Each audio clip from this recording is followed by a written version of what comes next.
আপনার সব হারানো খুশি তিনি ফিরিয়ে দেবেন।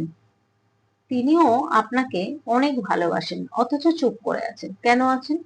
এখানে থার্ড পার্টি রয়েছে, প্রচুর হার্ডওয়ার্ক করছেন। এই থার্ড পার্টির থেকে পুরোপুরি এখনো হয়তো বেরোতে পারেননি, সেই জন্য উনি স্টাক হয়ে রয়েছেন, খুব চিন্তা করছেন এবং আপনাকে একটা সময় হয়তো আপনার সাথে খারাপ ব্যবহার করেছেন। সেই জন্য এখন দেখুন উনি কিন্তু একটা ভিতরে ভিতরে ওনার লড়াই চলছে থার্ড পার্টির সাথে। সেখান থেকে এত হার্ডওয়ার্ক করছেন, সমস্ত পয়সা করি ওখানে মানে সব টেনে নিচ্ছে, এরকম একটা পরিস্থিতি। যার জন্য উনি বুঝতে পেরেছেন এখন, আগে হয়তো বোঝেননি, গেছিলেন। তার জন্য ওনার এখন মন ভীষণ খারাপ, স্টাক হয়ে রয়েছেন এবং একটা ভয় ভয় ব্যাপারটা ওনার মধ্যে কাজ করছে যে এই থার্ড পার্টি কিছু করবে না তো, এরকম একটা ধরনের চিন্তা। যার জন্য উনি কিন্তু ভীষণ মন খারাপ করে বসে আছেন। অনেক অপরচুনিটি আসলেও বেরিয়ে যাচ্ছে, উনি দেখতে পাচ্ছেন না। কারণ দেখুন এখানে সান কার্ড এসছে, ভীষণ পজিটিভ কার্ড। এখন আপনাকে ভীষণ মিস করছে এবং আপনার দিকে কিন্তু গ্রোথ চাইছে, আপনাকে ভালোবাসতে চাইছে, আপনার থেকে সময় চাইছেন, আপনার কাছে এখন ফিরে আসতে চাইছেন। এবং দ্য হাই প্রিস্টেস, আপনি আধ্যাত্মিকতা পথে রয়েছেন, হতে পারে তিনিও আছেন। এখন কিন্তু এই সম্পর্কটা হলে আপনাদের স্মুথলি চলবে, সম্পর্কটা ভালো চলবে একটা দেখা যাচ্ছে।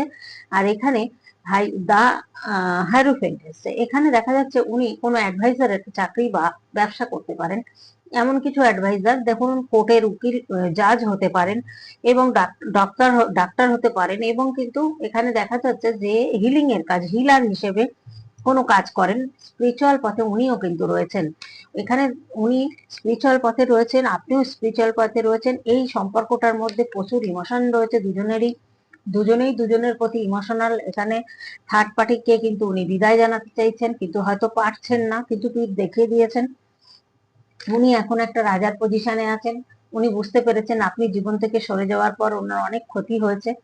এখানে ভাগ্যের চাকা এখন উনি ঘোরাতে চাইছেন, হুইল অফ ফরচুন। এখানে ভাগ্যের চাকা কিন্তু ওনার ঘুরবে, কারণ অ্যাঞ্জেল গাইডেড আছেন এবং জাজমেন্ট চাইছেন আপনার সাথে। সম্পর্কটার জন্য কিন্তু উনি জাজমেন্ট চাইছেন এবং এই সম্পর্কটাকে উনি মনে করছেন একটা সোলমেট কানেকশন। লাভার্স এর কার্ড এসছে, এখানে সোলমেট কানেকশন বোঝা যাচ্ছে, যে এটা সোলমেট কানেকশন।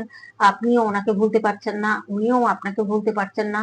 এমনও চিন্তা ভাবনা করছেন যে আপনাকে যদি বিয়ে করে, যদি সমাজ বা পরিবার মেনে না নেয়, স্টেটের বাইরে কোথাও চলে যাবেন, এটাও কিন্তু চিন্তা ভাবনা করছেন। অর্থনৈতিক ভাবে উনি এখন ভালো সচ্ছলতা অবস্থা এসছেন। এবং থার্ড পার্টির সাথে একটা কার্মিক সম্পর্ক ছিল, যে সম্পর্কটা একটা কার্মিক, ওনার কার্মা ব্যাড কর্মা থাকতে পারে, সেটা রিলিজ না করে উনি কিন্তু ফিরতে পারছেন না। তার জন্য থার্ড পার্টির সাথে কিন্তু অনেক সেলিব্রেশন